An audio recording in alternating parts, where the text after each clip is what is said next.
Saludos, ¿qué tal? Muy buenas tardes, bienvenidos a Málaga TV. Una semana más inauguramos nuestra programación en directo con nuestra tertulia, con la tertulia de actualidad, y una semana más también tenemos el placer de saludarles desde este fantástico entorno, desde los Baños del Carmen. 1 hora y media tenemos por delante pues para tratar diferentes asuntos de actualidad. Enseguida saludo a los colaboradores, por supuesto también les invito a todos ustedes a participar, a opinar de cualquier tema, o si quieren pues cualquier cosa que quieran contarnos de actualidad a través de nuestras líneas telefónicas 951 15 0010 y 951 15 0011, dos líneas de teléfonos que ya están abiertas esperando pues recibir sus llamadas. Enseguida, como les digo, saludo a los colaboradores, pero antes repasamos en el sumario los temas previstos.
Pues ya lo han visto, muchos temas que vamos a tratar con Antonio González. Muy buenas tardes, bienvenido a la tertulia de Málaga TV. Hola David, encantado de estar nuevamente una tarde aquí debatiendo y con todos los telespectadores de PTV.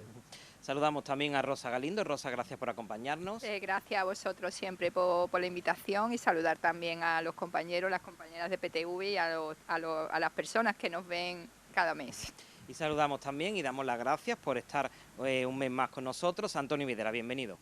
¿Qué tal? Muchas gracias por invitarme, y además a un lugar tan emblemático e histórico como el que nos encontramos, ¿no? Que tiene solera en Málaga. Además hoy hace calor, pero aquí la verdad que de momento estamos a gusto. Vamos a comenzar hablando, si os parece, de la actualidad del coronavirus, un tema que nos gustaría ya dejar de hablar de él, pero desgraciadamente esto es una tertulia de actualidad y cada semana pues van apareciendo nuevas noticias sobre el tema. Lo último que hemos conocido este fin de semana, aparte de los datos, por cierto, 4 fallecidos, hay que lamentar, en la provincia de Málaga, 10 muertes en Andalucía, pero como les decía, lo último que hemos conocido este fin de semana es que el Tribunal Superior de Justicia de Andalucía ha tumbado el pasaporte COVID. Ya saben, esa idea que la Junta de Andalucía, el gobierno de la Junta de Andalucía, pues propuso para tratar de frenar los contagios en esa quinta ola, que consistía en pedir el pasaporte COVID, ese certificado, pues demostrando que estás vacunado para entrar a los bares de ocio nocturno. El Tribunal Superior de Justicia lo ha desestimado, por lo tanto no hará falta de momento ese pasaporte. ¿Qué os parece esta noticia y en general toda la actualidad del coronavirus? Antonio González, empezamos por ti.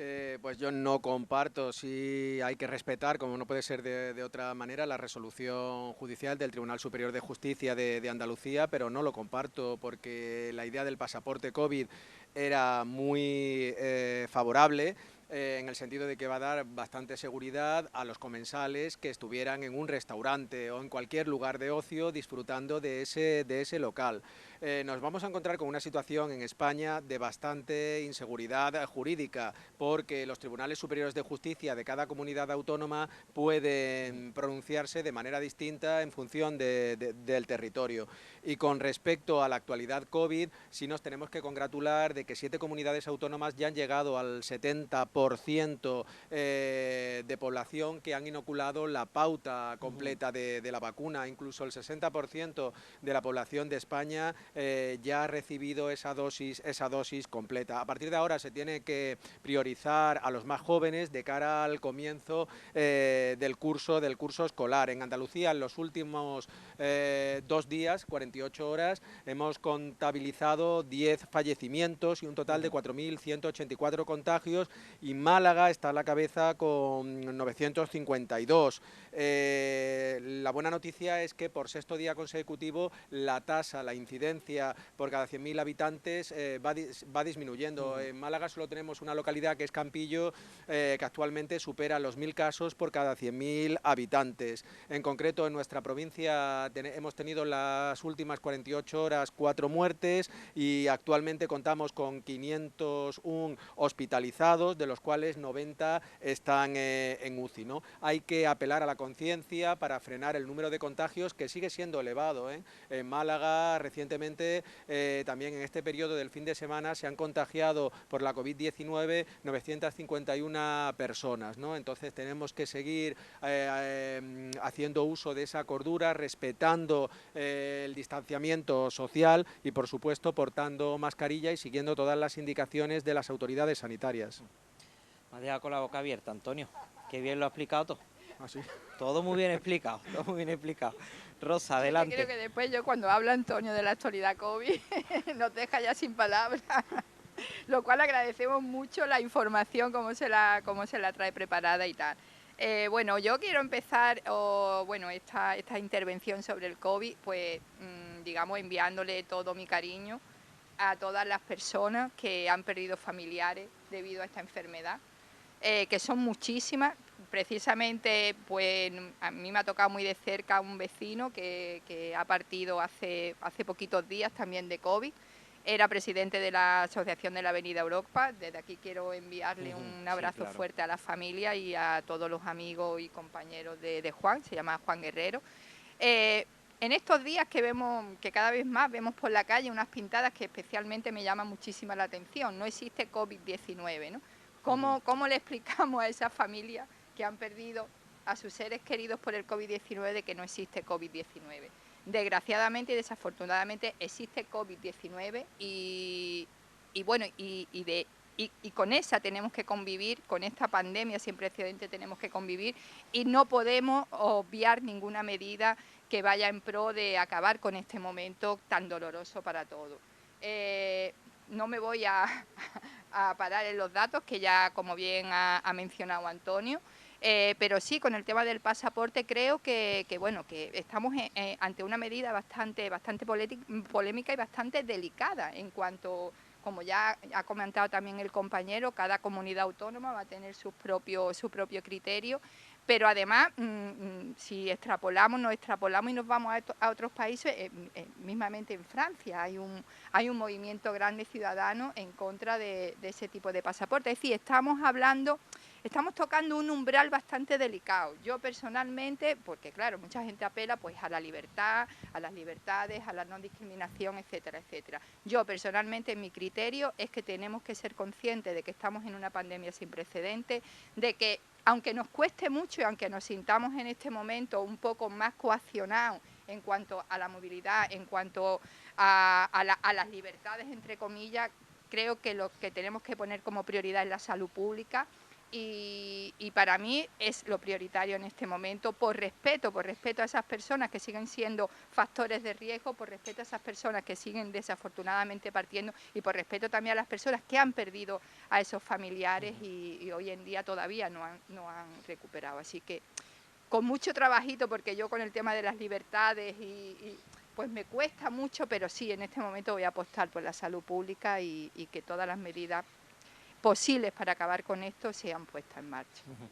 Bueno, nos unimos por supuesto a ese pésame. 1.763 fallecidos ya en total en la provincia de Málaga. El tema de las pintadas es verdad que es interesante. Ya mi compañero Diego precisamente lo ha tratado ya en Málaga TV. Y con respecto a lo que decía Rosa, dice la sentencia del TSJA que es una medida que afecta al derecho a la intimidad y al derecho a la no discriminación, dos derechos que Rosa acaba de mencionar. Antonio. Pues sí, pues efectivamente estoy de acuerdo de que, y cada semana o cada vez que podemos debatirlo, decimos, nos estamos enfrentando a una crisis sanitaria y económica sin precedentes en nuestra historia, ¿no? Tenemos una nueva variable, una nueva cepa, que es la cepa Delta, que es muy contagiosa y que parece que está causando estrago, aunque sí que es verdad que en Andalucía y en Málaga, digamos, en los últimos días ha habido un descenso, una disminución, tanto en el número de contagiados como en la tasa de incidencia acumulada, que está en torno a 565 por cada 100.000 habitantes, con lo cual son muy buenas noticias. El abordaje de la crisis sanitaria y económica, desde mi punto de vista, no se ha hecho adecuadamente durante muchísimos meses, ¿no? Se han perdido oportunidades, por ejemplo, rapidez en cerrar el aeropuerto de Barajas, donde podían entrar muchísimos turistas que venían, entre otros sitios, de Italia, un lugar muy importante de infección, o la propia China, lo cual es totalmente incomprensible, y ahora estamos pagando las consecuencias. Ese abordaje no se han hecho bien.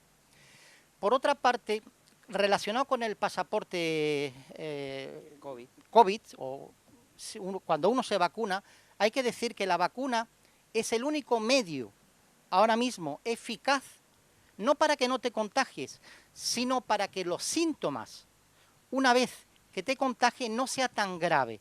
Y por tanto, independientemente de la vacuna, independientemente de las resoluciones judiciales, las personas nos tenemos que concienciar que la vacuna es muy importante, y sin la vacuna estamos en manos de la naturaleza, estamos en manos de Dios, y nos puede ocurrir cualquier cosa una vez que nos contagiamos. Es decir, eso es algo muy importante.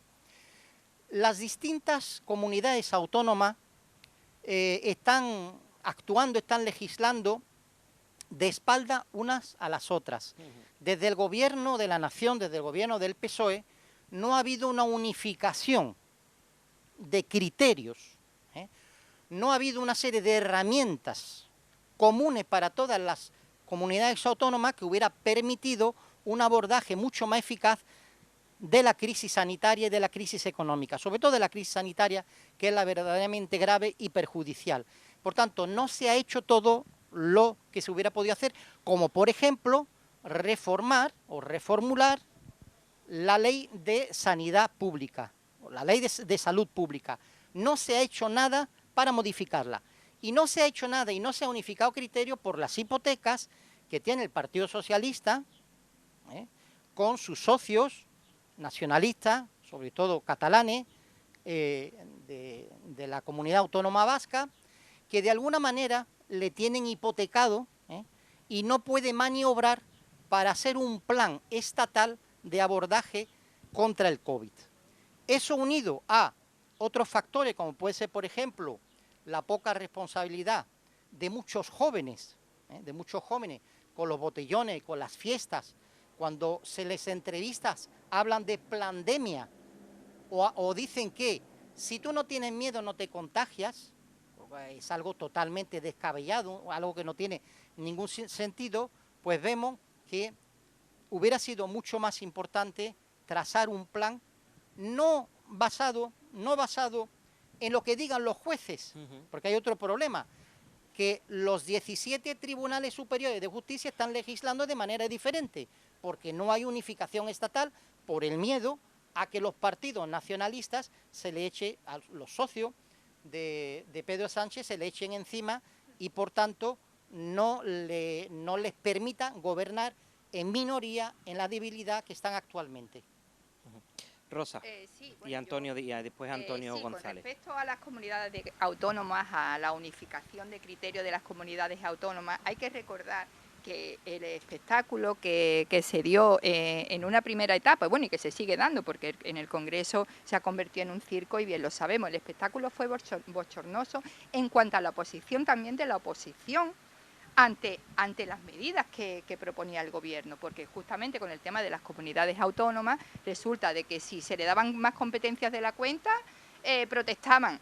Decían que bueno, que competencia más de la cuenta no, que el Estado se estaba, digamos, eludiendo de sus responsabilidades. Si se les quitaba competencia, por favor, que esto va en contra esto es anticonstitucional porque nos están quitando competencia. No, el espectáculo político ha sido bochornoso y no seré yo quien defienda a capa y espada la gestión del Gobierno, que hay mucha mejor gestión que podía haber hecho. Otro tema, el resto, con respecto a los jóvenes.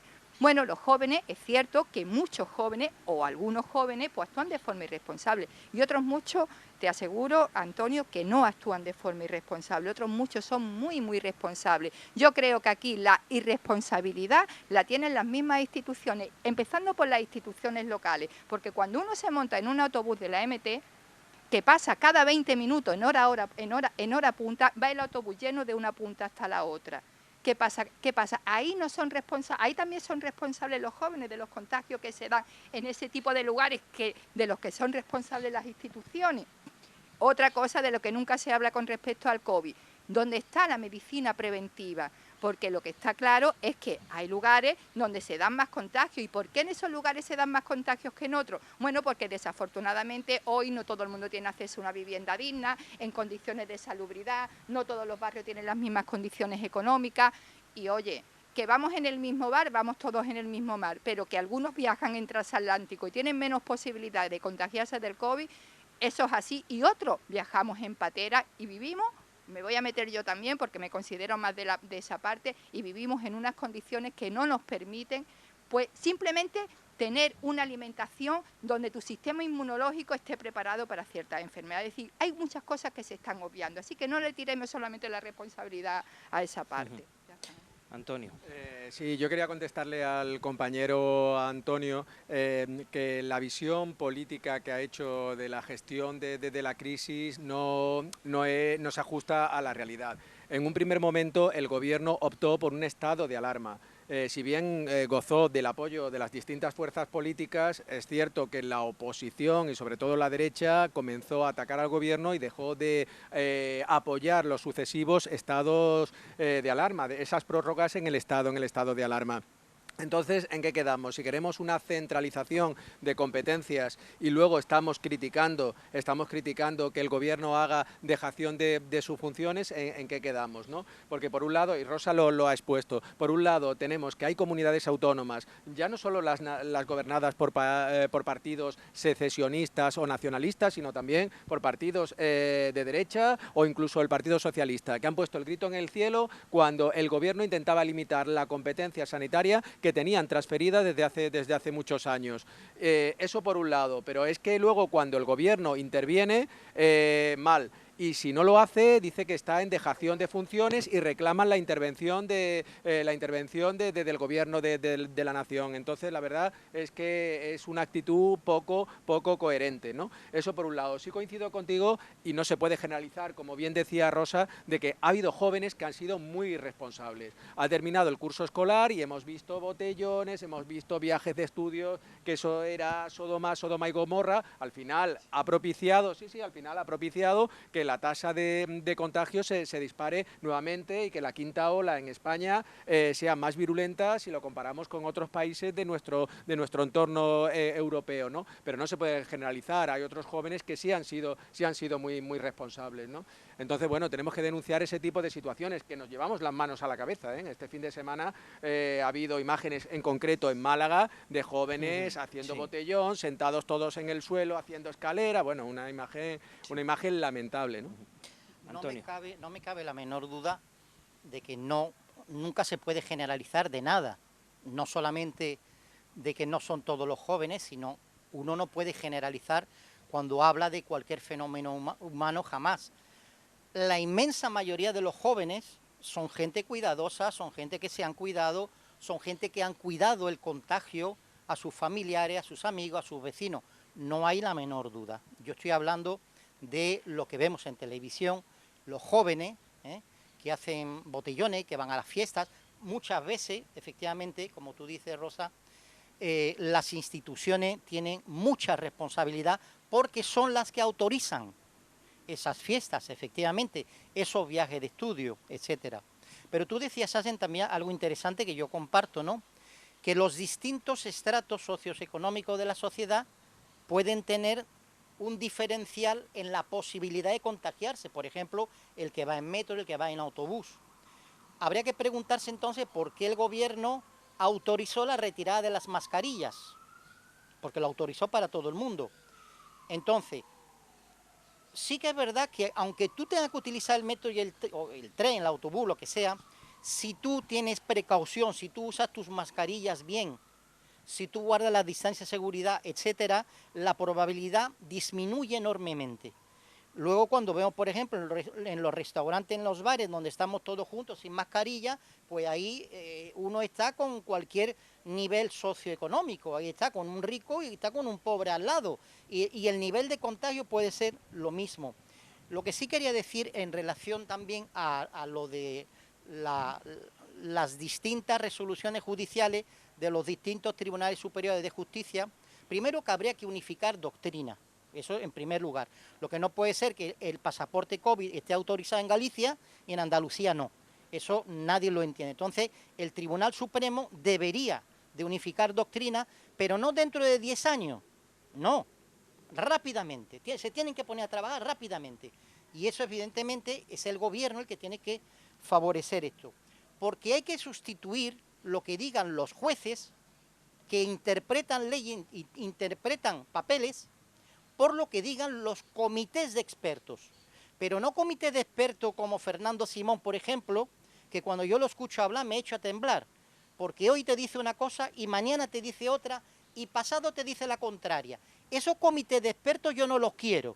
Los que dicen, por ejemplo, que la variante Delta producirá si acaso algunos casos, es decir, un comité de expertos tiene que ser serio, no tiene que ser elegido entre con afinidad ideológica, sino tienen que ser elegidos con criterios científicos.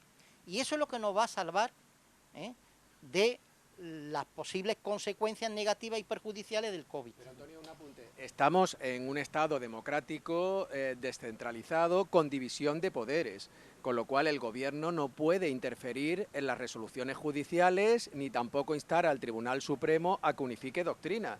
Es decir, la justicia es un poder independiente del Ejecutivo y tiene que hacer su función. Que lógicamente no lo vamos a compartir porque esto va a ser una disparidad de criterio en función del TSJ de cada comunidad autónoma, pero ahí ni el Poder Legislativo ni el Poder Ejecutivo pueden tomar partido en una competencia que es del Poder Judicial.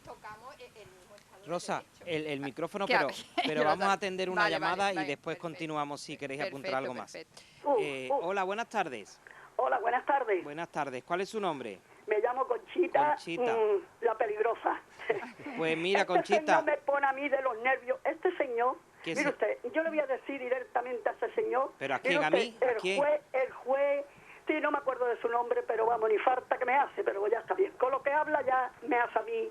¿Para qué le voy a contar? Mire usted, señor fulano de tal, que no sé quién es, que este señor de aquí del PP. Antonio se llama, Conchita. Antonio. Bueno, pues Antonio. señor Antonio le voy a decir, mire usted, señor Antonio, usted dígale al juez, así directamente, porque yo el susto ya lo pasé hace muchos años, porque tengo 83 años, así que yo susto ya ninguno, de nadie, nada más que de uno. Y le voy a decir lo siguiente, ¿por qué no le dice usted al juez que le ha perdonado las 3 querellas que tiene la señora Cospedal? Digo solo usted, de mi parte, que no tengo susto ninguno. Esa, que es una choriza que la ha dado carta de libertad, De usted al señor Sánchez, que el señor Sánchez ya la cayó bastante. Ya quisieran ustedes haber hecho las cosas como las está haciendo este señor. Aquí no falta ni una inyección para nadie. Vienen carretá y venga. Oiga usted, no critique usted a las buenas personas, critique usted a los vuestros, que sois muy malos mucho, pero muy malos. Tenéis una jarca de chorizo que da vergüenza. En un país como el nuestro, demócrata, ¿cómo pueden estar ustedes en la calle? Estos jueces, ¿dónde están? con tantas querellas que tenéis por chorizo, pero bueno, ¿esto qué es? Ya está bien. Eso, se parece usted como al jugador del fútbol del Barcelona, que salta el tío con la cara dura llorando, diciendo, oh, si yo me quiero quedar, lo que pasa, y ya estaba su padre en Francia firmando papeles. Cuando ahí le han dado todo lo que necesita y le han hecho un futbolista de lujo. Conchita. Vamos, según usted, según el que le guste, porque a mí no me gusta ni él ni el fútbol. Entonces resulta que esto Conchita. pasa lo mismo con ustedes. Ya está bien de tanto criticar a este señor está haciendo las cosas, ya quisieran ustedes haberlas hecho más o menos como las está haciendo él. Ya está bien con el cuento. Y dígale usted a la señora Cospedal, que estoy aquí en Málaga, que si quiere usted de la dirección al juez, que la ha perdonado las 3 querellas por choriza, que está el marido pringado, está todo. Dígale usted que no perdone más a la gente así. Conchita, Conchita, óigame, Conchita, una cosa. Ya está bien. Conchita, ¿me oye? Sí, perfectamente, dígame. Que se está usted refiriendo a Antonio Videra en este caso como representante del Partido Popular, pero Hombre, no es así. Él es del partido, ¿no? No, no es así, no es así. Ah, ¿no es del partido, por las cosas que dice lo defiende que no vea, Pero una cosa es que lo defienda porque ya. porque tenga sus ideales, como usted puede Hombre, tenerlo, como yo tengo o los Rosa míos. o Yo Antonio. tengo muchas razones para tener los ideales, Y aquí no se discute y se agradece porque todas las opiniones son buenas, pero en este Estupendo, caso, muchas y si no que Es Antonio ahora... un encanto, de verdad, es un encanto. Y el que coge el teléfono le voy a decir una cosa, hay que darle un premio a este señor también. Es de lo mejor que tenemos aquí, nuestro Juan Carlos, es verdad que sí. Conchita, pero mire usted, dígame. Lo que yo les quiero decir que cuando un gobierno hace las cosas mal hechas, ha robado, se ha hartado de llevarse el dinero de los desgraciados, de los trabajadores, de los pobres, le subió 1 euro a los viejos, 1 euro. Y salió este señor, el señor Rajoy, y el otro, el Drácula que se le ha puesto la cara al señor del PP, se le parece a Drácula de feo que se ha puesto, tiene la maldad en la cara de lo malo que ha sido. El señor que se vino a Marbella, que dijo, yo me voy a Marbella, esto te creía que nada más que le iba a atacar a los pobres y a los ricos, no. Se refiere a Aznar, ¿no? El señor se Aznar, refiere a Aznar, me apunta aquí Antonio. Se parece a Drácula de feo que se ha puesto. Bueno, ya fue él el chiquitillo, iba presumiendo que se quería quedar Caponi. Bueno, Conchita, muchas gracias. Conchita, vamos a escuchar a Antonio, que se ha dirigido ahí. Pero un momentito. Venga, un minutito, por favor, Conchita, rápido. Le voy a decir una cosa, señor Sánchez, si me escucha usted. Nos estará viendo, seguro. Usted, si le cae a estos señores del PP, estaban los muertos tirados por las calles. Gracias por haber estado usted ahí y portarse como se está usted portando con las personas con esta enfermedad tan mala. Yo estoy vacunada hace ya mes y medio, no, 2 meses, O sea que gracias, porque usted es un encanto educado, usted no habla de nadie como hacen estos señores que están todo el día tirando a los socialistas, al otro, al comunista, usted le tiran a todo el mundo. Que se nos va el tiempo, Conchita, muchas gracias. Conchita, gracias. Un beso, Conchita, muchas gracias. Antonio, si quieres contestar. Sí. Bueno, pues decirle a Conchita que me ha gustado, ¿no? Que se fije en mí y que me haya interpelado directamente, porque a mí me gusta la gente así, es decir, yo cuando vengo a un debate me gusta discrepar. Lo que yo no voy a venir a un debate es a sentir con los demás tertulianos. Hay muchas veces en televisión debates, como por ejemplo lo de la docuserie de Rocío Carrasco, ¿no? Entonces en ese debate hay 6 personas o 9 personas que hablan de lo mismo y no hay ninguna discrepancia. No hay nadie que diga, oiga, eso no es así. Oiga, eso puede ser, eso puede ser diferente a eso. No, pero te quiero decir que en un debate es bueno que haya discrepancia, como también es muy bueno que haya gente que den su opinión. Evidentemente yo no la comparto. ¿Por qué? No la comparto porque ella habla de un tipo de corrupción que puede haber en España, pero no habla nada, por ejemplo, de la corrupción que ha existido durante 40 años en Andalucía. Y ella vive en Andalucía. También debería de hablar, desde mi punto de vista, de la corrupción en Andalucía o de la corrupción que pueda haber en otro lugar. Lo que no nos podemos es centrar en un tipo posible de corrupción. Y además también algo importante es que tenemos que respetar las resoluciones judiciales. Es decir, cuando ha habido una resolución judicial que no nos ha gustado, no podemos decir que el juez estaba comprado, que se le diga a los jueces, como muchas veces los miembros del gobierno, los miembros del PSOE, y sobre todo los miembros de Podemos, que es, digamos, algo más radical que el PSOE, dicen cuando las resoluciones judiciales no les son favorables. Con el tema de la justicia y con el tema de la independencia de poderes, de que ha hablado Antonio González, sería muy profundo hablar, ¿no? Pero te quiero decir una cosa que dijo Alfonso Guerra en su tiempo, ¿no? Montesquieu ha muerto. Bueno, tiene que estar Conchita con lo que ha dicho de la Junta, que si pudiera llamar otra vez, llamaba otra vez. ¿Queréis apuntar algo No, bueno, o cambiamos de simplemente, asunto?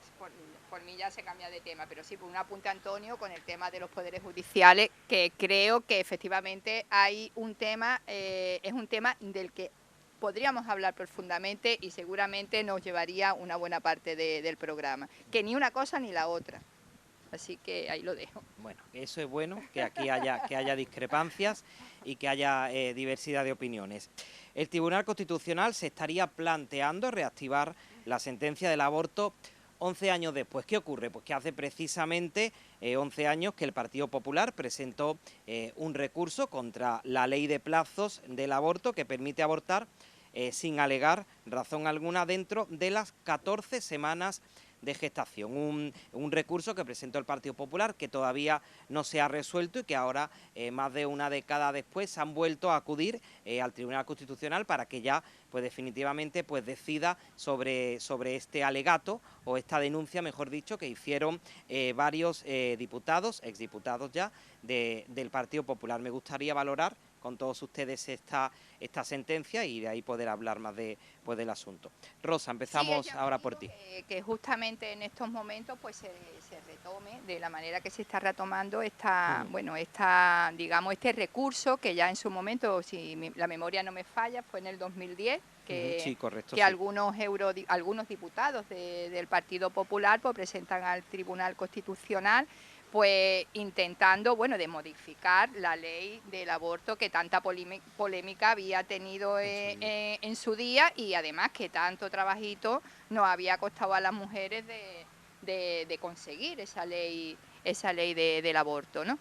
Me resulta llamativo porque, como bien sabemos, en todo este trayecto de tiempo, que han pasado 11 años, el Partido Popular tuvo la oportunidad de cambiar esa ley, porque tuvo mayoría absoluta, y sin embargo hizo una pequeña modificación y ya, y listo. Entonces, o una de dos, o el Partido Popular o la derecha se ha vuelto más derecha todavía, porque está viendo que le están adelantando por la derecha, y ahí está queriendo de asegurarse de sacar ese tipo de cuestiones que se quedaron, digamos, en los cajones del Tribunal Constitucional. Oye, mucho cuidado, que por otro lado el Tribunal Constitucional, como Tribunal Constitucional, pues bueno, tendría que haber plantado el debate encima de en lo alto de la mesa, porque le correspondía como Tribunal Constitucional hacerlo. Yo entiendo que no es fácil plantear un debate donde se está queriendo mermar el derecho de las mujeres, porque no es un debate fácil ni a nivel interno dentro del derecho constitucional. Pero me llama la atención, por sobre todo, el Partido Popular en este momento, que parece que está un poco asustado con eso de que le están adelantando mucho por la derecha y se está colocando en el otro extremo. Por un lado, pues yo qué pienso sobre eso. Aquí lo que está en cuestión es si se lleva adelante ese recurso o no. Evidentemente el contenido de la ley, los preceptos de la ley no lo tiene por qué decidir el Tribunal Constitucional con respecto a ese recurso. Será ya pues el Congreso de los Diputados, porque es una ley orgánica la que tenemos entre manos además. Pero me llama la atención, yo lo que francamente me llama la atención en este momento es la postura del Partido Popular. Le están adelantando por la derecha, señores, no lo podemos permitir. Y justamente había ganado pues algunos puntos de posicionarse en algunos temas un poquito más hacia el centro, pero lo está perdiendo todo. Da mucho miedo este momento, francamente, porque estamos hablando de que no solamente se están oponiendo a que algunos derechos se pongan en marcha, sino que están queriendo de mermar y de arrebatarnos los pocos derechos que se han conseguido. Antonio, lidera. Bueno, yo creo que, Rosa, que no hay que tener miedo de nada. Es el juego democrático, es decir, la democracia permite que las personas que no piensen como tú hagan determinadas actuaciones, bien sean sociales, bien sea judiciales, para modificar lo que ellos creen que no es lo correcto. No hay que tener miedo por eso. A todo lo contrario, hay que tener un máximo respeto. Vamos a ver, en esta cuestión habría dos aspectos muy diferenciados. En primer lugar, el tema del aborto. El tema del aborto, ¿no? Y lo que tú dices de los derechos que tiene la mujer sobre el aborto, etcétera, que podemos entrar. Pero aquí hay otra cuestión muy importante, otro aspecto importante, y es la tardanza del Tribunal Constitucional, que lleva 10 años con la cuestión. ¿Qué es lo que ha pasado? Que un partido político como es Vox, con muy buen criterio, cosa que se hubiera tenido que hacer antes por el Partido Popular, que no lo ha hecho, ha denunciado el Tribunal Constitucional ante el Tribunal Europeo de Derechos Humanos. ¿Por qué? Por la tardanza en una resolución judicial. Eso ocurre no solamente con el Tribunal Constitucional, ese es el funcionamiento en muchísimos procedimientos judiciales en España. Procedimientos penales, procedimientos civiles, procedimientos administrativos, con un colapso de la justicia y una lentitud en la justicia brutal, que hace lo que yo hablé un día en el debate, que produce una victimización secundaria en las personas, porque no se resuelve su problema. Y esa lentitud en la justicia le produce una victimización mayor que la que le originó el problema.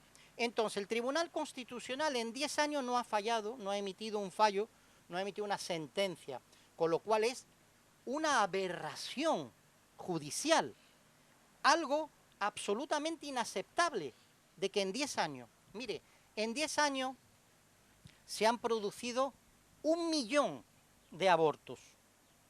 Claro, 1 millón de niños que no han nacido. Hay 1 millón de niños que hubieran podido nacer y que no han nacido. Con lo cual, esta responsabilidad del Tribunal Constitucional debería ser incluso penal, por haber tardado todos esos años en decidir. Y lo que queda todavía. También es inadmisible, y ahora voy a hacer un pequeño enroque con la independencia del Poder Judicial, que es inaceptable que la ministra de Justicia, de la cual yo ya hablé, que a mí no me gusta porque es radical y sectaria, Pilar Llop, diga dos cosas de dos tribunales, de dos instancias superiores jurisdiccionales. Del Tribunal Supremo diga, no creo que jurídicamente vayan a fallar en contra de los indultos al proceso, y del Tribunal Constitucional diga, no creo que jurídicamente puedan echar atrás la ley de plazos del aborto del año 2010. Eso es un escándalo para cualquier democracia. Hombre, la ministra de Justicia está intentando coaccionar al Tribunal Supremo y al Tribunal Constitucional. Lo que es un escándalo para cualquier democracia, Antonio, es que los derechos sean opinables. Y aquí tenemos en lo alto de la mesa derechos. Y los derechos no son opinables. Los derechos están para cumplirlos y no para opinarlos, Antonio. Es el aspecto del aborto. Que termine Antonio y después Rosa sí. Pero evidentemente, Rosa, cuando no hay independencia de los poderes del Estado, eso sí que da miedo. La independencia debíamos de atenernos a toda la independencia judicial, cuando está en peligro en una democracia, es para tener miedo, porque lo que puede acontecer es un cambio de régimen. Y por eso el Partido Popular se está negando a través del Consejo General del Poder Judicial, a cambiar todos los órganos, porque Pero el Partido Socialista, porque hay una mayoría conservadora y la correlación de fuerzas en el Parlamento daría una mayoría progresista en el Consejo General del Poder Judicial. Se está negando por eso. También lo hacía Donald Trump, que empezaba a nombrar jueces del Tribunal Supremo justamente antes de que concluyera su mandato. Antonio, y ahora entro en argumento, era una puntualización. Efectivamente, estoy de acuerdo contigo, pero lo que tú estás diciendo, y es la realidad, no es que tú lo digas, es una barbaridad. Pero no porque tú digas una barbaridad, no, es la realidad. No, porque es la realidad. Es la realidad, y ahí es decir, se cuestiona la independencia judicial, porque debería estar al margen de los jueces, al margen del poder ejecutivo. Que los dos partidos hegemónicos en España, el PSOE y el PP, se estén repartiendo los jueces para ver quién tiene más y en función de eso decidan algo en el Tribunal Supremo o un recurso de inconstitucionalidad, es una aberración. Y eso se debería, después de tantos años, haber procurado cambiar el sistema de elección de los jueces. Esto es una vergüenza en la Unión Europea. Ahí fíjate que eso implicaría... El sistema de elección de los jueces creo que es importante Eso implicaría cambiarlo. una modificación Totalmente constitucional, pero sería perfectamente factible, ¿no? Y que llegara al órgano de gobierno de los jueces, al Consejo General del Poder Judicial, en función de su carrera, judicial, no en función de su ideología posicionamientos políticos. Ahí es donde únicamente vamos a coincidir. Y al hilo, centrándonos ya en el tema, a mí me sorprende que saquen esto a la palestra cuando la sociedad española ya había asumido perfectamente la ley de plazos. En los países de nuestro entorno, de la Unión Europea, tienen un sistema de despenalización, de interrupción voluntaria del embarazo similar al español. En España, en el año 85, por primera vez, se introduce la despenalización del aborto con una ley de plazos. Y en el año 2010 vamos, como comentaba David, a esa ley, una ley de supuestos. Y en el año 2010 vamos a una ley de plazos.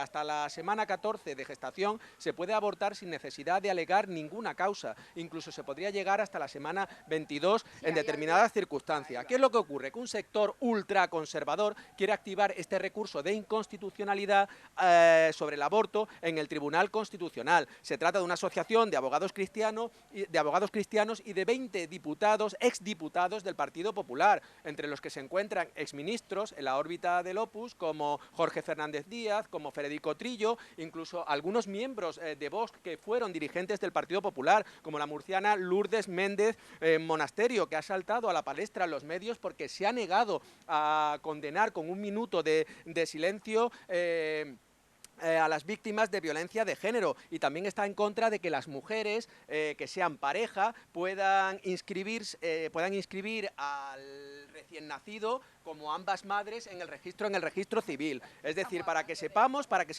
quiénes son los exdiputados, que intentan reactivar este recurso ante el Tribunal Constitucional. A mí me sorprende también muchísimo porque la querella se dirige contra el ponente, es decir, contra el magistrado del Tribunal Constitucional que tiene que redactar finalmente la sentencia. Es Andrés Ollero, y se han querellado por la vía penal contra él por prevaricación por retardo malicioso. Pero es que este hombre tiene un posicionamiento antiabortista, fue diputado del PP durante 17 años y tiene un carácter marcadamente conservador. Pero ahí tú has estado muy acertada, Rosa, es que se trata de gente muy conservadora, más a la derecha de la derecha. Y entonces, ¿por qué este retardo?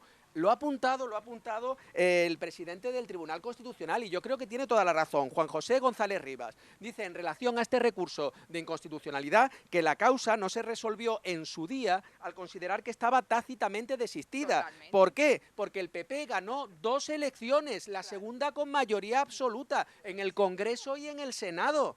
Y podía haber modificado esta ley de plazos que despenalizaba el aborto. ¿Y qué es lo que hizo en el año 2016? Lo que ha apuntado Rosa, una modificación parcial para las chicas menores de 16 años que si quisieran abortar necesitaban el consentimiento informado de sus progenitores. Entonces, ¿aquí en qué estamos? Y otra cosa que tú has apuntado, 1 millón de abortos. Vamos a tranquilizar a aquellas mujeres que durante esta década se han sometido a una interrupción voluntaria del embarazo. No les va a pasar nada, no tiene, como dice Rosa, efecto retroactivo. No van a tener ninguna responsabilidad penal, ni ellas, ni los facultativos que practicaron esas interrupciones voluntarias del embarazo. Además, yo sinceramente, el recurso se debería haber resuelto en su día, pero no creo que prospere, porque el criterio del Tribunal Constitucional, no ya en relación a esta ley de plazos, sino en relación a la ley de supuestos que se aprobó estando gobernando Felipe González en el año 85, es que el embrión, hasta el momento del nacimiento, no es considerado ser humano. Este recurso de inconstitucionalidad...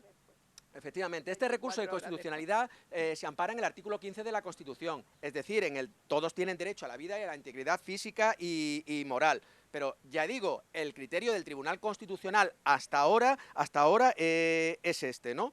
Entonces, vamos a tranquilizar que se ha generado mucha polvareda en los medios, pero al final es cierto que esto no va a quedar en nada. Y el Tribunal el Tribunal Europeo de Derechos Humanos lo que va a solicitar al Tribunal Constitucional que se pronuncie y que resuelva este recurso.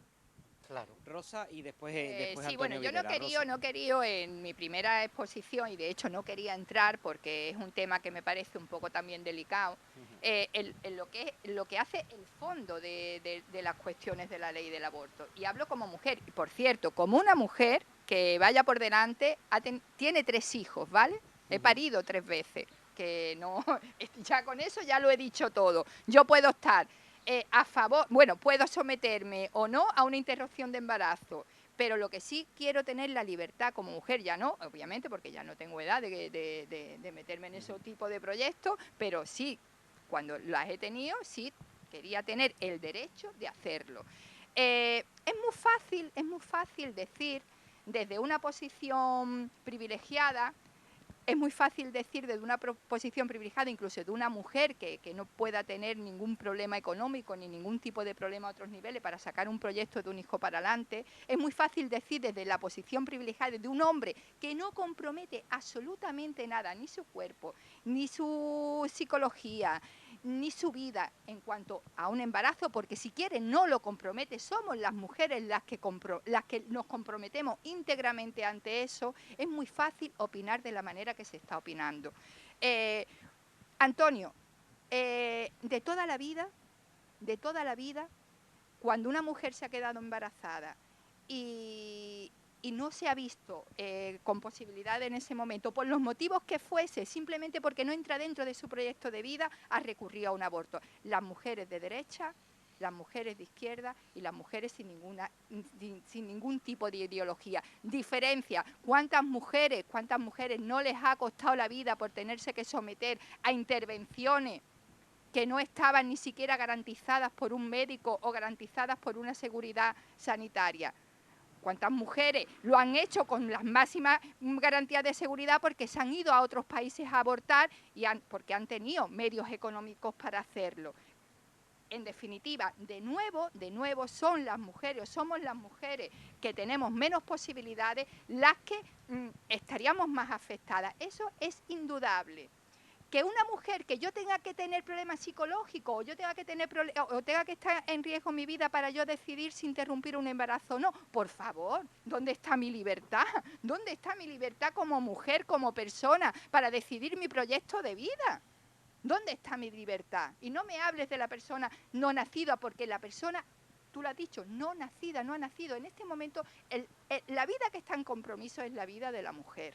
Es la vida de la mujer y de verdad me cuesta mucho trabajo aceptar opiniones de personas excesivamente privilegiadas y sobre todo si son hombres. Antonio, lo siento, pero lo tengo que decir de esa manera. Y sí, con respecto a tal, tengo miedo porque veo no solamente cómo se oponen a que los derechos se vayan construyendo, sino que cada día estamos apuntando, ciertos grupos políticos están apuntando a la merma de derechos, y por supuesto que tengo miedo, y tengo miedo de que mis hijos y mis hijas se críen acostumbrados a vivir sin derechos. A eso tengo miedo. Pues, Antonio, sí. Pues yo te diría, Rosa, de que de que no tienes que tener miedo, porque vivimos en un lugar de la Unión Europea privilegiada. Sí tendrías que tener miedo en otros países como Venezuela o Cuba. Ahí sí que de verdad hay que tener miedo, porque no se puede comprar insulina para inyectarse la gente diabética. Ahí sí que hay que tener miedo y temor. Aquí en España no, aquí vivimos bien, vivimos en una democracia y por tanto todo puede ser asumido. Mira, 2 cosas. En primer lugar, evidentemente, las mujeres no tienen que tener ninguna consecuencia penal, como nunca la han tenido. No hay ninguna mujer que haya tenido una consecuencia penal por abortar en España. Ningún médico. Sí, vamos a ver. No, El aborto es no delito. hay ninguna El aborto mujer ha sido que haya delito. tenido Y antes del año yo puedo poner 85. el nombre de un médico aquí en Málaga, Sáenz de Santa María, tuvo consecuencias penales en la clínica de Sáenz de Santa María por practicar interrupciones Y de hubo embarazo. mujeres Y procesadas hubo por mujeres delitos de procesadas, aborto, claro que sí. Mira, Antonio. y lo segundo, algo que tú has dicho, Antonio, que me gusta, sí que me gustaría recoger y decírtelo a ti también, Rosa, la premisa de que el embrión no es un ser humano hasta el momento del nacimiento. Oiga, eso es un disparate, eso es una aberración, eso es una barbaridad. Es decir, que un feto que está en el vientre materno a los 8 meses o a los 8 meses y medio o a los 9 meses no es un ser humano, Ese es un embrión del Tribunal Constitucional en relación pues, a la ley de el supuestos Tribunal Constitucional, del año 85. El Tribunal Constitucional, A lo si mejor ahora falló puede eso, cambiar de criterio, perdón, no lo creo. perdón, pero si falló eso, le digo que es una aberración y una barbaridad decir que un embrión hasta el momento del nacimiento no es un ser humano. ¿Qué pasa? Que el feto que está en el vientre de la madre cuando va a dar a luz no es un ser humano, tiene que esperar al nacimiento. Perdón, en eso... cuestiones morales, No, Antonio. no. Claro. Ahí, Sí, ahí sí. es donde Morales vosotros... religiosas Perdón, claro perdón. que sí. Ahí es donde Y religiosas, vosotros... lógicamente. Ahí es donde la izquierda siempre entra y dice, oiga, esto no es una cuestión científica, esto es una cuestión ideológica, personal o social. No, mire usted, no nos engañen, no nos tomen el pelo. El embrión, pasado un tiempo, ya es un ser humano, independientemente de estar a favor o en contra del aborto. Ahora voy a entrar en el segundo aspecto que os dije, el tema del aborto. Yo creo que hay que abortar el aborto. Es decir, lo que no puede ser es que ninguna mujer, por una causa social, una causa económica, una causa psicológica, etcétera, se le dé más facilidad y más subvención para que aborten en lugar de para la maternidad, para poder llevar a cabo ese embarazo. Eso es lo que no puede ser, porque evidentemente hay muchas formas de ayudar. Es incierto, Perdón. Antonio. Si se están No, dando no, muchísima no, ayuda no. a mujeres Perdón, monoparentales. pero yo Que te lo voy a Que cuantificar. termine su turno y después contestáis, Rosa Antonio, y Antonio. yo te lo voy a cuantificar. Hay 40 millones, por ejemplo, al año de euros para el aborto y 3,6 millones para la maternidad, con lo cual no cuadra esto. Porque en España tenemos un ministerio de reto demográfico, ¿verdad? Será para algo. Tenemos un desastre demográfico y necesitamos más niños, necesitamos más natalidad. ¿Cómo se está supliendo esto? Diciendo, bueno, los flujos migratorios ya nos traerán esos hijos que nosotros no tenemos. Yo creo que no se debe, por supuesto, penar a la mujer que quiera abortar y se le tiene que dar las facilidades, no en centros privados, con 66 millones de ganancias al año, no en centros privados. Tiene que En ser una centros prestación públicos, más de la sanidad pública. Por En hospitales públicos, supuesto, en Sí. hospitales públicos. la posibilidad de abortar a quien lo necesite dentro de las leyes, o bien de supuestos o bien de plazo, evidentemente. Pero hay que fomentar una serie de medidas de ayuda a las mujeres embarazadas. Pero si en eso vamos a como coincidir, pueden ser Antonio, en eso vamos a ayudas coincidir. económicas, En eso vamos a ayuda coincidir, psicológica, ayuda Que médica, una mujer De inserción decida- laboral, si lo perdón, necesita. ayudas para la adopción y un montón de cosas que se pueden hacer que no se están haciendo ahora por cuestiones ideológicas que se deberían de hacer. Vamos a ver, eso de cuestiones ideológicas lo podemos desarmar Bueno, desde que- ya.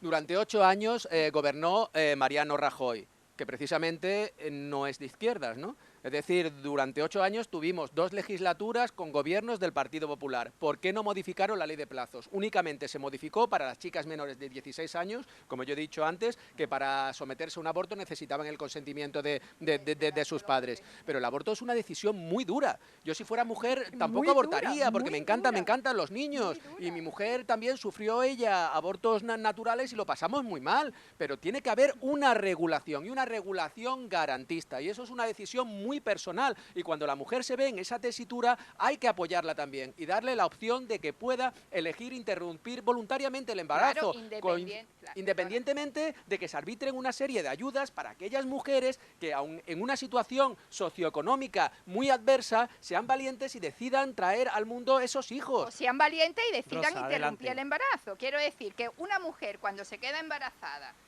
tenga todas las condiciones externas para poder elegir libremente si continuar el embarazo o interrumpir el embarazo, eso es obvio. Y yo creo que ahí estaremos de acuerdo los tres. Con respecto al embrión, a mí me llama mucho la atención esos defensores del embrión, de del ser humano es vida nada más que se concibe. Me llama mucho la atención y a veces yo pienso que se lleva la hipocresía al máximo exponente, porque justamente, curiosamente, aquellas personas que defienden esas teorías son las personas que olvidan que esas personas que vienen cruzando el estrecho, que mueren miles y miles de personas en el estrecho, y que no somos ni conscientes de personas que mueren en el estrecho buscando una vida mejor, detrás de un sueño. Esas personas han sido embriones dentro de su madre. Los menores no acompañados, a los que ponemos en el centro de la discriminación y a los que tratamos como si fueran cualquier cosa, también fueron embriones dentro del vientre de su madre. Y ahora defendemos esa vida que todavía no conocemos, pero degradamos, discriminamos y devolvemos a sus países, aun sabiendo que van a morir nada más que llegan, a esas personas que fueron embriones dentro de su madre. Entonces, yo creo que es llevar la hipocresía al máximo exponente a esas personas que están defendiendo la vida cuando no han nacido, pero cuando nacen son capaces de tratarla de cualquier manera. Sí, yo quería, Antonio y después quería González. responderle a Rosa alguna cosa porque me ha parecido un poquito demagógico el tema, perdón, el tema de los inmigrantes que mueren cruzando el estrecho o en alta mar.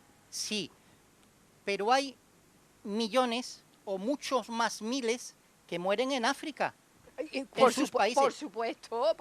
Bueno, pues preocuparos también de esos niños, de esas personas que mueren en África. Antonio, yo he sido cooperante 10 años de mi vida, sé de lo que hablo y sé las condiciones en las que viven con sus gobiernos de allí. Por eso te digo, es decir, que en África, mueren mucha gente. En países del tercer mundo están muriendo mucha gente. Y por eso cruzan el estrecho. No solamente el tema del estrecho, que hay gente que quiere regularizar la inmigración masiva y descontrolada, que hace muy bien, que se quiere hacer muy bien controlando los flujos migratorios. Porque si lo otro es una barbaridad y un disparate. Y ahí tenéis, estudiar el caso francés, a ver qué está pasando en los suburbios de las ciudades francesas. Solamente hay que estudiar un poquito y estudiar los datos. Pero lo que sí también quería decir algo importante en el tema, con respecto al tema del aborto, y es que aparte de las ayudas a las mujeres que quieran seguir con el embarazo, ¿no? Igual que hay que, por supuesto, cuidar a las mujeres que quieran embarazar en centros públicos, no privados, hay una cosa muy importante que hacer y es la educación. Tenemos que mejorar la educación, es decir, una educación no para la ciudadanía, que la educación para la ciudadanía se ha visto que ha sido un fracaso absoluto de Rodríguez Zapatero, sino una educación para sensibilizar, para que los jóvenes tengan cuidado, porque los jóvenes, los menores de 20 años, los menores de 15 años, las niñas de 15 años, son las que más abortan. De cada 5 embarazos, 4 abortan. Y por tanto, tenemos que introducir esa educación para cuidar los embarazos no deseados, las enfermedades de transmisión sexual en los institutos. Pero aparte, perdón, no en los colegios, como se quiere hacer ahora, introduciendo determinados contenidos, como por ejemplo, como determinados contenidos que se quiere introducir ahora, que tienen que ver con la práctica del sexo oral y del sexo anal. Eso nos sirve para prevenir embarazos no deseados y para prevenir enfermedades de transmisión sexual, como se quiere hacer en la actualidad.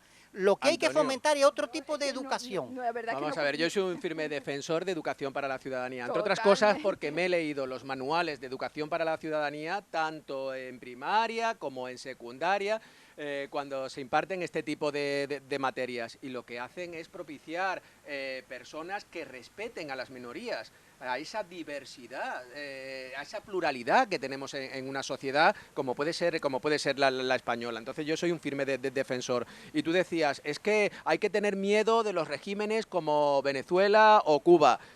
Yo no soy defensor de esos regímenes, entre otras cosas, porque está claro de que la oposición no tiene esa libertad de expresión que debería tener. Pero me da mucho miedo países como Hungría, donde está gobernando la extrema derecha y está acabando con minorías como el colectivo LGTBI. porque no se trata de una derecha como en Francia. Recordemos que en Francia fue una ministra de derecha, Simone Veil, del partido de Valéry Giscard d'Estaing, la que propició, fue la precursora de la ley del aborto, de la loi de l'avortement. Y sin embargo, ahora vemos la extrema derecha en países como Polonia y como Hungría, y yo me llevo las manos a la cabeza. Totalmente de acuerdo, Es decir, Antonio. que en la Europa del siglo XXI nos encontremos Hay un con ese retroceso. tipo de políticas tan degradantes y tan retrógradas hacia las minorías y tan irrespetuosas hacia determinados colectivos, es apaga Pues y vámonos.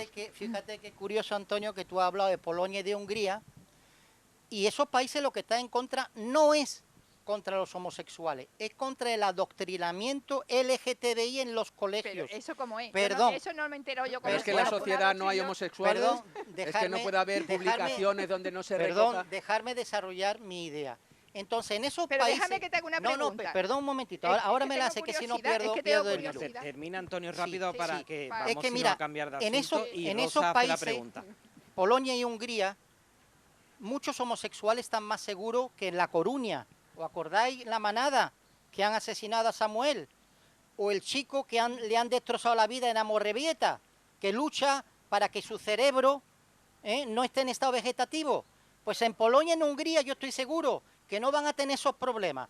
No tengáis tanto miedo en España. Se dan casos en Hungría, en Polonia y en la Rusia de Putin también. Entonces lo que tenemos que procurar es que tengamos una sociedad más tolerante hacia personas que tienen otra orientación sexual, hacia personas que tienen otra forma de pensar, hacia personas que tienen criterios diferentes Claro, pero en los eso, distintos Antonio, aspectos se de la llama vida. Eso se llama adoctrinamiento, ¿no? Adoctrinamiento LGTBI, no el hecho sí de que quiere aprender. preguntar, Sí, era, Rosa. era Sí, ahora eso. Rosa que va a Era- hacer- la va a pregunta, hacer la pregunta es cómo se adoctrina en tema LGTBI, Pues porque yo te para lo- yo yo es te que lo de verdad explico. para mí es que me parece una aberración. Pues yo A te mí lo me parece una explico, es auténtica muy aberración. fácil. Mira, y ¿Cómo te voy a eso? poner un ejemplo sencillísimo. Que el niño o la niña que no Pe- tenga tendencia o tenga orientación sexual de ese que tipo... tiene que estar en el armario. Pero- es que no lo entiendo. Si pero, asiste Rosa, a no, charlas es y que- talleres, se Es puede que mira, tener la yo te desgracia, voy a caer en esa explicar, desgracia, yo no te lo voy a entiendo, explicar de verdad. fácilmente con un ejemplo lo que es el adoctrinamiento LGTBI. Yo no me entero, Mira, vamos. ese adoctrinamiento, esos contenidos, ¿dónde se quieren explicar? ¿Dónde se quiere enseñar? ¿En los colegios o en la universidad?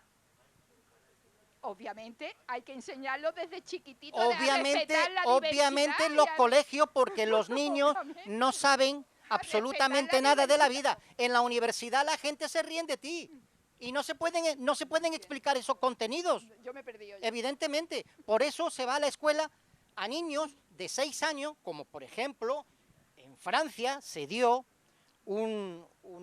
digamos desde el Ministerio de Educación, una línea azul donde los niños podían llamar para preguntar por contenido que tenían que ver con el sexo, etcétera, y eso el Consejo de Estado emitió un dictamen desfavorable completamente, porque era perjudicial, era perjudicial para los niños. Pero si tú quieres, si otro día tenemos oportunidad y queremos profundizar, Sí, podemos profundizar. Podemos, pero además yo profundizar. agradecería es decir, tener instruir a los niños en que respeten al que No, no es no, igual, perdona, es decir, eso es adoctrinamiento, Antonio, es decir, perdona. el respeto a la Sí, diversidad, es que dos adoctrinamiento. mujeres que sean del mismo sexo, Porque a lo que mejor se quieran animan, amarse y se que tengan un animan proyecto y- de vida, eso no se puede No, es adoctrinamiento. expresar desde No, un primer momento pero es que en el yo- colegio para pero- que los niños vean con Yo naturalidad agradecería- ese tipo de agradecería situaciones. ese tipo de debate, Nadie- Un porque me matrimonio parece de muy dos fuerte. hombres. Antonio, nadie está hablando de eso. Nadie está Sí, hablando se de está eso. hablando de Eso es demagogia. Estoy hablando, estoy hablando de contenidos a niños que tienen que ver con sexo oral y sexo anal.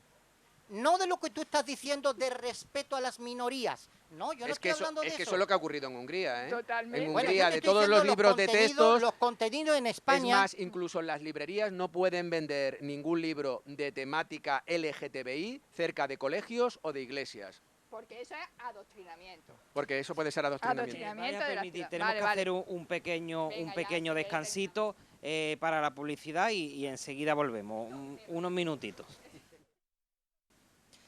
Bueno, ya estamos de vuelta, ha seguido el debate durante la publicidad, pero hemos acordado dejarlo de lado para continuar hablando de otros asuntos. Uno de ellos, por cierto, muy importante, que yo creo que afecta pues prácticamente a la totalidad de los españoles, y es que este lunes se ha vuelto de nuevo a batir la luz, el precio de la luz, mejor dicho, ha vuelto a alcanzar su máximo histórico por encima de los 106 euros por megavatio hora. Una de las horas más caras, ya la hemos pasado, ha tenido lugar este mediodía entre 3 y 4 de la tarde, y otra franja horaria donde será la electricidad, el precio de la luz más caro, será a partir de las 9 de la noche, entre las 9 y las 10 de la noche. Un problema, como digo, pues que preocupa a todos porque afecta directamente a nuestros bolsillos y que también queríamos poner en este debate sobre la mesa. Antonio Videra tiene el primer turno de palabra. Adelante. Pues sí, yo lo que quería decir que es realmente penoso que hoy, precisamente el lunes, tengamos el precio del megavatio por hora más caro de la historia de España, ¿no?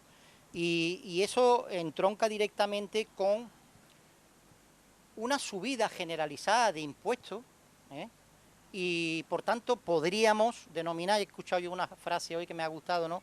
Tenemos el peor gobierno en el peor momento. Es decir, hay una subida generalizada de los impuestos. No es solamente que está subiendo la luz, es que los carburantes son los más caros de la Unión Europea. Es que se quieren poner los peajes en las autovías, o Ábalos quiere poner los peajes en las autovías. Es que están subiendo todos los impuestos estatales, con lo cual las personas estamos entrando, o muchas personas están entrando en lo que se llama pobreza energética. Es decir, tener que madrugar para poner la lavadora, no poder encender un ventilador, no ya te digo el aire acondicionado, etcétera. Y la reacción del gobierno a mí me parece totalmente insuficiente, ¿no? A mí me gustaría recordar algunas frases, porque son antológicas, de miembros del gobierno como Carmen Calvo, vicepresidenta o ex del gobierno, que decía que lo importante no es el precio de la luz, lo importante es quién plancha por la noche, ¿no? O Andrés Espinar de Podemos, que dice que a ver si el problema va a ser que en España tenemos demasiado aire acondicionado, ¿no?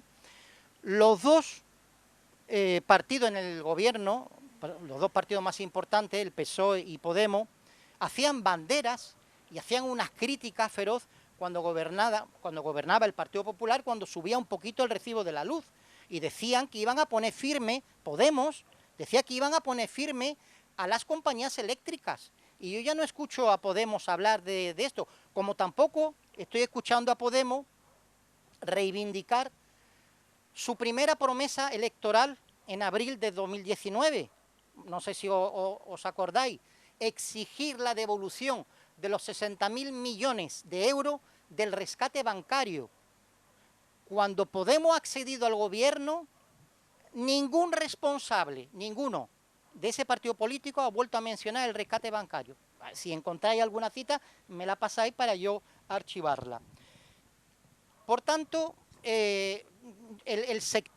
un sector estratégico como el de la energía, que es un sector esencial, que todas las personas necesitan la electricidad para vivir, los electrodomésticos, los pobres, un nivel socioeconómico de las personas más pobres, tienen electrodomésticos más caros cuando se conectan, por tanto son más pobres energéticamente, debería de movilizar a un gobierno de izquierda y de extrema izquierda para abaratar los costes de la energía, y no se están haciendo. Sí que es verdad que hay problemas importantes de los políticos, como puede ser, por ejemplo, el de las puertas giratorias, ¿no? Hay muchos políticos que han entrado en compañías energéticas, de gas, compañías estratégicas, de la electricidad, de energía fotovoltaica, etcétera, y eso sí constituye un problema, porque evidentemente debería de ser más autónomos y más independientes, para precisamente combatir y para rebajar ese precio de la electricidad, que junto con los carburantes es el más alto de la Unión Europea, a pesar de que en España tenemos los sueldos, o de los sueldos más bajos de la Unión Europea, con lo cual es un auténtico disparate. Antonio. A ver, yo me congratulo que desde posicionamientos, digamos, conservadores, se defienda a los consumidores, sobre todo a aquellos consumidores más vulnerables que pueden estar sujetos actualmente a esa pobreza energética. Pero quisiera puntualizar, porque ahora todos se dan golpes en el pecho. Los consumidores domésticos y las pymes soportan en sus facturas de la luz un IVA del 21% desde el año 2012. Desde el año 2012, cuando el Ejecutivo de Mariano Rajoy decidió subir el IVA del 18 al 21%. También el gobierno de Mariano Rajoy creó el impuesto del 7% en la generación o producción de la electricidad. Y es más, hay un impuesto especial sobre la electricidad que fue creado también por otro gobierno conservador, en este caso presidido por José María Aznar. ¿De acuerdo? Entonces, para que los telespectadores de PTV no se confundan.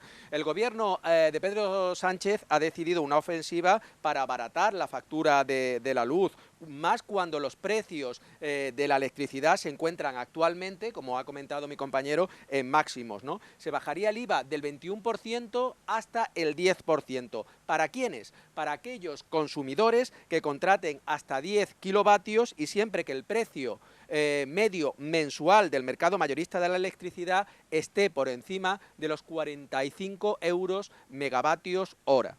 Además, el gobierno, en relación a esta reducción del IVA, va a aplicar a todos los consumidores vulnerables severos estas medidas independientemente de la potencia contratada y del precio del mercado, al menos hasta finales de año. Y la tercera medida que el Ejecutivo de Pedro Sánchez quiere aplicar es la suspensión de ese impuesto del 7% a la población, a la producción de energía eléctrica durante el tercer trimestre del 2021. ¿Con esto qué se conseguiría? Que en este mercado liberalizado de la electricidad, porque estamos hablando de compañías privadas que cobran un importe por la prestación de servicios, pues ¿qué es lo que ha hecho el gobierno? Reducir el porcentaje de tributo, el porcentaje de tributación, de impuestos, y esto permitiría reducir un 11% la factura de la luz. ¿Qué es insuficiente? Pues claro que es insuficiente. Que haya personas que tengan que poner la lavadora a las 12 de la noche o que no se puedan permitir el lujo de poner el aire acondicionado cuando estamos soportando temperaturas de 40 grados, esto es una auténtica aberración y es impropio de sociedades avanzadas como puede ser la española.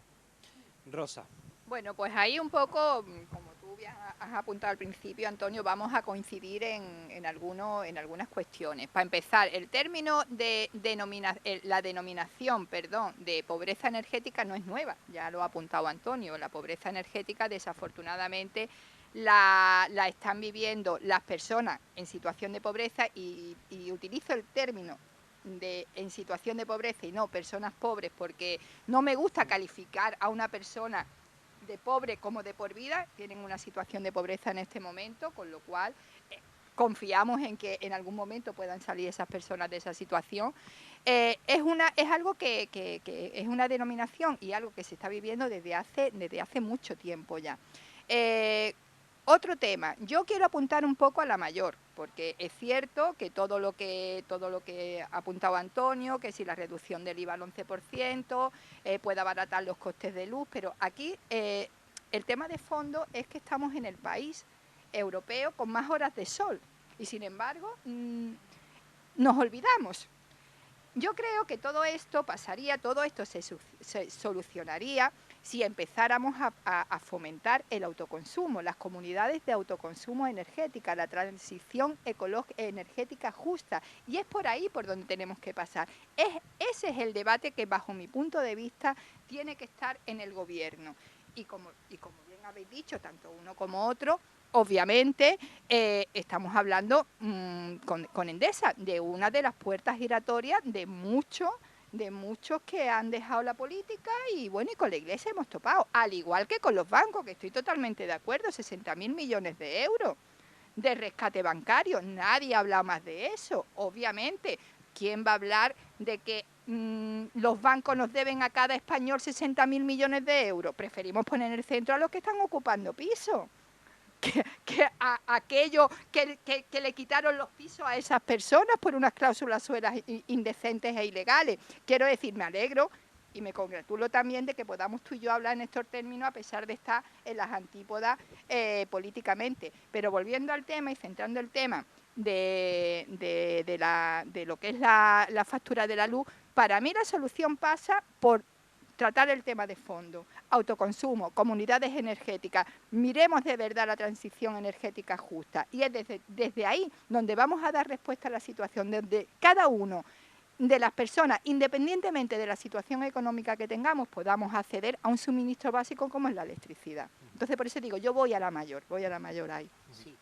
Antonio hablaba de una bajada en el impuesto del recibo de la luz centrada en un tramo o una parte del recibo de la electricidad. Tú solamente has hablado de los impuestos. El recibo de la luz tiene tres apartados importantes, ¿no? Uno es el consumo energético, que eso lo regula el mercado, y ahora voy a entrar un poquito en ello, que está en torno al 25%. Otros son los peajes, los denominados peajes, por ejemplo la transición ecológica, etcétera, que ronda en torno del 50 al 55%. Y luego está el tema de los impuestos estatales, que ronda en torno al 25%. Entonces, el gobierno sí que puede bajar el IVA del 21 al 10%, pero se bajaría solo el 25%. Pero los otros dos aspectos importantes, que es el 75%, el gobierno no entra en ello, y tampoco entra en ello Podemos, cuando decían que iban a poner firma a las compañías eléctricas, ¿no?